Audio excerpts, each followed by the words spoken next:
ಕಳೆದ 3 ದಿನದಿಂದ ಸುರಿದಿರುವಂತಹ ಭಾರಿ ಮಳೆ ಬೆಂಗಳೂರನ್ನ ತೊಯ್ದು ತೊಪ್ಪೆ ಮಾಡಿದೆ. ಸದ್ಯ ಕೊಂಚ ಬಿಡುವನ್ನ ಕೊಟ್ಟಿದೆ. ಮಳೆ ಹಾನಿ ಪ್ರದೇಶಗಳಿಗೆ ಸಿಎಂ ಮತ್ತು ಡಿಸಿಎಂ ಇಬ್ಬರು ಕೂಡ ಪರಿಶೀಲನೆಯ ಸಲುವಾಗಿ ಸಿಟಿ ರೌಂಡ್ಸ್ ನಡೆಸಲಿದ್ದಾರೆ. ಸಿಎಂ ಸಿಟಿ ರೌಂಡ್ಸ್ ಹಿನ್ನೆಲೆ ಕ್ಲೀನಿಂಗ್ ಇಳಿದಿದೆ ಬಿಬಿಎಂಪಿ. ಹೊರಮಾವು ಸಾಯಿ ಲೇಔಟ್ನಲ್ಲಿ ಕಂಪ್ಲೀಟ್ ಆಗಿ ಕ್ಲೀನ್ ಮಾಡ್ತಿದ್ದಾರೆ. ಎಷ್ಟು ಕ್ವಿಕ್ ಆಗಿ ಮಾಡ್ತಿದ್ದಾರೆ ಅನ್ನೋದನ್ನ ನಿಮಗೆ ತೋರಿಸ್ತೀವಿ. ಸಿಎಂ ಮೆಚ್ಚಿಸಲು ಕ್ಲೀನಿಂಗ್ ಮಾಡ್ತಾ ಇದ್ದಾರೆ. ಇದು ಜನರ ಆಕ್ರೋಶಕ್ಕೂ ಕೂಡ ಗುರಿಯಾಗಿದೆ. ಇವತ್ತು ಬೆಳಗ್ಗೆವರೆಗೂ ಕೂಡ ಕೊಳತು ನಾರ್ತಾ ಇತ್ತು, ಕೇಳೋರಿರಲಿಲ್ಲ. ಸಿಎಂ ಸಿಟಿ ರೌಂಡ್ಸ್ ಅಂತ ಗೊತ್ತಾಗದಿದ್ದ ಹಾಗೆ ಎಲ್ಲಿಲ್ಲದ ಉತ್ಸಾಹವನ್ನ ತೋರಿದ್ದಾರೆ. ರಸ್ತೆಯಲ್ಲಿರೋ ನೀರೆಲ್ಲ ಇಮ್ಮಿಡಿಯೇಟ್ ಮಂಗಮಾಯ. ಆಮೇಲೆ ರಸ್ತೆ ಬದಿಯಲ್ಲಿದ್ದಂತಹ ಕೆಸರುಗಳು ಅದೆಲ್ಲವನ್ನು ಕೂಡ ತೆರವು ಮಾಡ್ತಿದ್ದಾರೆ. ಕಸವನ್ನೆಲ್ಲ ಎತ್ತಾಕ್ತಾ ಇದ್ದಾರೆ. ಆ ಲೇಔಟಲ್ಲಿ ಹಿಂಗೊಂದು ಪರಿಸ್ಥಿತಿ ಇತ್ತು ಅನ್ನೋದು ಅವ್ರಿಗೂ ಕೂಡ ಕಾಣಿಸ್ಬಾರ್ದು. ಆ ಲೆವೆಲ್ಗೆ ಫುಲ್ ಪಳಪಳ ಅಂತ ಒಳೆಯೋ ಹಾಗೆ ಮಾಡ್ತಾ ಇದ್ದಾರೆ. ಇಷ್ಟು ಕ್ವಿಕ್ಕಾಗಿ ಕೆಲಸ ಮಾಡೋದನ್ನು ಎಂದಿನಂತೆ ನಮ್ಮ ಕೆಲಸ ಅನ್ನೋ ರೀತಿಯಲ್ಲಿ ಮಾಡಿದಿದ್ರೆ ಬಿಬಿಎಂಪಿ ಇವತ್ತು ಜನರ ಹತ್ರ ಚೀಮಾರಿ ಹಾಕಿಸ್ಕೊಳ್ತಿರ್ಲಿಲ್ಲ. ಕೇವಲ ಮುಖ್ಯಮಂತ್ರಿಗಳನ್ನ ಉಪಮುಖ್ಯಮಂತ್ರಿಗಳನ್ನ ಮೆಚ್ಚಿಸೋದಕ್ಕೋಸ್ಕರ ನೀವಿದ್ದೀರಿ ಅನ್ನೋದಾದರೆ ನಿಮ್ಮ ಅವಶ್ಯಕತೆ ಏನು? ನೋಡಿ, ಅಲ್ಲಿ ಟ್ರ್ಯಾಕ್ಟರ್ ಬಂದದ್ದೇನು, ಕ್ಲೀನಿಂಗ್ ಮಾಡಿಸೋದಕ್ಕೆ ಕಾರ್ಮಿಕರು ಬಂದಿರೋದೇನು, ಮಣ್ಣುಗಳನ್ನು ಎತ್ತಾಕ್ತಿರೋದೇನು, ಸ್ಥಳದಲ್ಲಿ ಪೊಲೀಸರ ವ್ಯವಸ್ಥೆ. ಈ ಕೆಲಸ ಯಾಕೆ ಆಗಲಿಲ್ಲ ಕಳೆದ 2-3 ದಿನದಿಂದ? ಮತ್ತಷ್ಟು ಅಪ್ಡೇಟ್ಸ್ ಕೊಡ್ತಾರೆ ನಮ್ಮ ಪ್ರತಿನಿಧಿ ಪ್ರಕಾಶ. ಏನು ಪಳಪಳ ಹೊಳಿತಾ ಇರಬೇಕಲ್ವಾ ಈಗ ಸಾಯಿ ಲೇಔಟ್? ನಿಜಕ್ಕೂ ಕೂಡ ಪಾಲಿಕೆ ಅಧಿಕಾರಿಗಳಿಗೆ ನಾಚಿಕೆ ಆಗಬೇಕು. ಜನ ಒದ್ದಾಡ್ತಾ ಇದ್ರು ಕೂಡ ಜನರ ಕಾಳಜಿಯನ್ನ ಮಾಡಿದಂತಹ ಅಧಿಕಾರಿಗಳು ಇವತ್ತು ಸಿಎಂ ಬರ್ತಾರೆ ಅನ್ನೋ ಕಾರಣಕ್ಕಾಗಿ ತರಾತುರಿಯಲ್ಲಿ ಏಕಾಏಕಿಯಾಗಿ ಹೆಚ್ಚಿನ ಸಿಬ್ಬಂದಿಗಳನ್ನ ಕಾರ್ಮಿಕರನ್ನ ಇಲ್ಲಿ ಕಳಿಸ್ತಾರೆ. ಸಂಪೂರ್ಣವಾಗಿ ನೀರನ್ನ ಹೊರ ಹಾಕುವಂಥದ್ದು ಅಥವಾ ಇಲ್ಲಿ ಇದ್ದಂತಹ ವ್ಯವಸ್ಥೆಯನ್ನ ಸಂಪೂರ್ಣವಾಗಿ ಬದಲು ಮಾಡಬೇಕು ಅನ್ನುವಂಥದ್ದನ್ನ ಮಾಡ್ತಾ ಇದ್ದಾರೆ. ಈಗಾಗಲೇ ಸಾಯಿ ಲೇಔಟ್ನ ಸುಮಾರು ಮನೆಗಳು ಮುಳುಗಡೆ ಆಗಿದ್ದಾವೆ. ಇನ್ನು ಕೂಡ ನೀರು ಹೊರಗಡೆ ಏನೋ ತೆರವು ಮಾಡಿಲ್ಲ.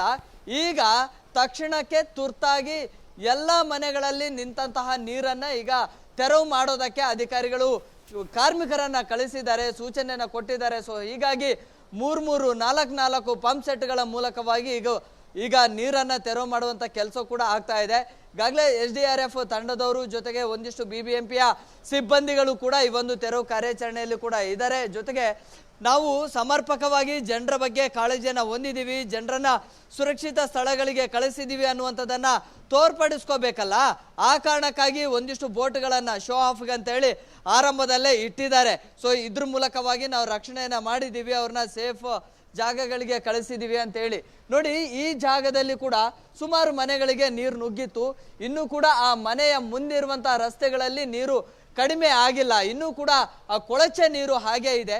ಇವತ್ತು ಸಿಟಿ ರೌಂಡ್ಸ್ ಮಾಡ್ತಾರೆ ಸಿಎಂ. ಇಲ್ಲಿದ್ದಂಥ ಜನರನ್ನ ಕೂಡ ಮಾತನಾಡಿಸ್ತಾರೆ. ನಾನು ಇಲ್ಲಿನ ಜನರನ್ನ ಮಾತನಾಡಿಸ್ತೀನಿ. ಏನು ಹೇಳ್ತೀರಿ ಸರ್? ಸಿಎಂ ಅವರು ಬರ್ತಾರೆ. ಸಿಎಂ ಅವರು ಬರೋದು ದೊಡ್ಡ ವಿಷಯ ಅಲ್ಲ. ನಮ್ಮ ಪರಿಸ್ಥಿತಿ ಏನಾಗಿದೆ ಅಂತ ನೋಡಬೇಕು. ಯಾಕಂತಂದರೆ ಹೋದ ವರ್ಷ 2 ಸರಿ ಆಗಿದೆ. ಪರಿಹಾರಕ್ಕಂತೂ ಬೇಡವೇ ಬೇಡಿ. ನಮ್ಮದು ಎಲ್ಲ ಟೋಟಲ್ ಲಾಸ್ ಆಗಿದೆ. ಎದೆವರೆಗೂ ಇದೆ ಮನೆಯಲ್ಲಿ ನೀರು. ಇದನ್ನ 3-4 ದಿನದಿಂದ ನಾವು ಇದೇ ರೀತಿ ಇದ್ದೀವಿ. ಹೊರಗಡೆ ಬಂದ್ಬಿಟ್ಟಿದ್ದೀವಿ. ನಮ್ಗೆ ಇರೋಕ್ಕೆ ಸ್ಥಳ ಇಲ್ಲ. ಆಮೇಲೆ ನೋಡಿ, ಮಕ್ಕಳು ಸಿಎಂ ಸಿಟಿ ರೌಂಡ್ಸ್ ಇಂದ ಪ್ರಯೋಜನ ಆಗ್ತಾ ಇದೆಯಾ ಮೇಡಮ್? ಇಲ್ಲ ಸರ್, ಇನ್ನೂ ಏನೂ ಆಗ್ತಾ ಇಲ್ಲ. ನಾವು 3-4 ದಿವಸದಿಂದ ಬೇರೆಯವ್ರ ಮನೇಲಿ ಇದ್ದೀವಿ. ಅದು ನಮ್ಮ ತಾಯಿ ಕೆಲಸ ಮಾಡೋ ಜಾಗದಲ್ಲಿ ನಾವು ಸ್ಟೇ ಮಾಡ್ಕೊಂಡಿದ್ದೀವಿ. ನಮಗೆ ಒಂದು ಡ್ರೆಸ್ ಚೇಂಜ್ ಮಾಡೋಂಗಿಲ್ಲ, ಏನೂ ಇಲ್ಲ. ನಮ್ಮ ಹತ್ರ ಅಡ್ವಾನ್ಸ್ ಇಲ್ಲ ಬೇರೆ ಮನೆಗೆ ಹೋಗೋಕ್ಕೆ. ನೋಡಿರಿ, ಮಗುನ ಇಟ್ಕೊಂಡಿದ್ದೀವಿ.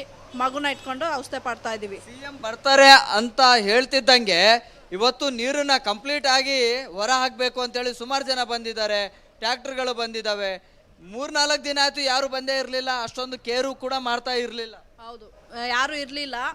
ಇವತ್ತು ಜಾಸ್ತಿ ಜನ ಬಂದು ಎಲ್ಲ ಕೆಲಸ ನಡೀತಾ ಇದೆ. ಇನ್ಮೇಲೆ ನೋಡಬೇಕು ಏನಾಗುತ್ತೆ ಅಂತ ಅಂದ್ಬಿಟ್ಟು ನಮ್ಗೇನಾದ್ರು ಸ್ವಲ್ಪ ಹೆಲ್ಪ್ ಮಾಡಿ. ಯಾಕಂದ್ರೆ ನಮ್ಗೆ ಅಡ್ವಾನ್ಸ್ ಇಲ್ದಿರಂಗೆ ನಾವು ಬೇರೆ ಮನೆಗೆ ಹೋಗೋಕೆ ಆಗ್ತಾ ಇಲ್ಲ. ಏನು ಹೇಳ್ತೀರಿ? ನಮ್ಮ ಮನೇನೂ ನೀರಲ್ಲಿ ಎಲ್ಲ ಮುಳುಗೋಗಿದೆ.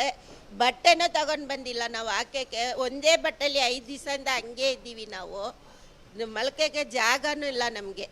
ಎಲ್ಲೆಲ್ಲೇ ಹೋಗಿ ಯಾರ್ಯಾರ ಮನೆಯಲ್ಲಿ ಮಲ್ಕೊತೀವಿ ನಾವು. ನೋಡಿ, ಒಬ್ಬೊಬ್ರದ್ದು ಕೂಡ ಒಂದೊಂದು ಕತೆ ಇದೆ, ನೋವಿದೆ, ಸಂಕಷ್ಟ ಇದೆ. ಆದರೆ ಪಾಲಿಕೆ ಅಧಿಕಾರಿಗಳಿಗೆ ಇದು ಯಾವುದು ಕೂಡ ಕಾಣಿಸ್ತಾ ಇಲ್ಲ. ಕೇವಲ ಯಾವುದು ದೊಡ್ಡ ಮಟ್ಟದಲ್ಲಿ ಹಾನಿ ಆಗಿಲ್ಲ ಅನ್ನೋ ರೀತಿಯಲ್ಲೇ ವರ್ತಿಸ್ತಾ ಇದ್ದಾರೆ. ನೋಡಿ, ಈಗ JCB ಕೂಡ ಬಂದಿದೆ. JCB ಮೂಲಕವಾಗಿ ಈಗ ಎಲ್ಲೆಲ್ಲಿ ನೀರು ಬ್ಲಾಕೇಜ್ ಆಗ್ತಾ ಇತ್ತಲ್ಲ ಅದನ್ನ ಹೊಡೆದಾಕಿ ನೀರು ಮತ್ತೆ ಮುಂದಕ್ಕೆ ಫ್ಲೋ ಆಗೋ ರೀತಿಯಲ್ಲಿ ಮಾಡ್ತಾ ಇದ್ದಾರೆ. ಸೊ ಹೀಗೆ ಹೆಚ್ಚುವರಿ ಸಿಬ್ಬಂದಿಗಳನ್ನ ಕೂಡ ಇವತ್ತು ಕೆಲಸಕ್ಕೆ ಕರೆದುಕೊಂಡು ಬಂದಿದ್ದಾರೆ. ಜೊತೆಗೆ BBMPಯ ಸಿಬ್ಬಂದಿಗಳು, ಪೌರ ಕಾರ್ಮಿಕರು ಎಲ್ಲರನ್ನ ಕೂಡ ಇವತ್ತಿನ ಈ ಒಂದು ತೆರವು ಕಾರ್ಯಾಚರಣೆಯಲ್ಲಿ ಕೂಡ ಈಗ ಬಳಸ್ಕೊಳ್ತಾ ಇದ್ದಾರೆ. CM ಬರುವ ವೇಳೆಗಾಗ್ಲೇ ಒಂದು ಹಂತಕ್ಕೆ ಇದನ್ನ ಪಳ ಅಂತ ಹೊಳಿತಿರ್ಬೇಕು, ಅಷ್ಟ್ರ ಮಟ್ಟಿಗೆ ರೆಡಿ ಮಾಡಬೇಕು ಈ ಜಾಗವನ್ನ. ಸೊ CM ಬಂದಾಗ ಮತ್ತೆ ಅಧಿಕಾರಿಗಳಿಗೆ ಕ್ಲಾಸ್ ತೆಗೆದುಕೊಳ್ಳೋದು ಅಥವಾ ಮತ್ತೊಂದು ತರ ಮಾಡೋದು ಅದು ಯಾವುದು ಕೂಡ ಆಗ್ಬಾರ್ದಲ್ಲ. ಸೊ ಆ ಕಾರಣಕ್ಕಾಗಿ ಅವರನ್ನ ಮೆಚ್ಚಿಸೋದಕ್ಕೆ ಅಧಿಕಾರಿಗಳು ಇವತ್ತು ಫುಲ್ ಅಲರ್ಟ್ ಆಗಿದ್ದಾರೆ. ಈ ರೀತಿಯ ಅಲರ್ಟ್ 3-4 ದಿನದ ಹಿಂದೆನೆ ಆಗಿದ್ರೆ ಅಥವಾ ಅದಕ್ಕಿಂತ ಮುಂಚೆನೆ ಅಲರ್ಟ್ ಆಗಿದ್ರೆ ಈ ತರದ ಪ್ರವಾಹದ ಸ್ಥಿತಿ ನಿರ್ಮಾಣ ಆಗ್ತಾ ಇರಲಿಲ್ಲ ಅನ್ನೋದು ಈ ಭಾಗದ ಜನರ ಆಕ್ರೋಶ. ಥ್ಯಾಂಕ್ ಯು ಪ್ರಕಾಶ್ ನಿಮ್ಮೆಲ್ಲ ಮಾಹಿತಿಗೆ.